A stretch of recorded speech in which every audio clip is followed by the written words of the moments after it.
ఏనుగు ప్రతిరోజు చూడబడినా, ఏనుగు కనపడినా, ఆఖరికి కలలో ఏనుగు కనపడ్డా అది ఏదో విశేషమైన అదృష్టాన్ని కటాక్షిస్తుంది.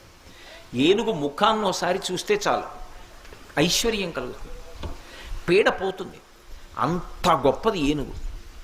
ఎందువలన అంటే ఏనుగు యొక్క కుంభస్థలంలో లక్ష్మీదేవి ఉంటుంది. అందుకే ఒక చక్రవర్తి వెళ్ళాలి అంటే ఏనుగు యొక్క కుంభస్థలానికి దగ్గరగా అంబారీ కట్టి కూర్చోబెడతారు. ఎందుకని? ఆయన చక్రవర్తి కాబట్టి లక్ష్మీ స్థానం మీద పెడతాడు.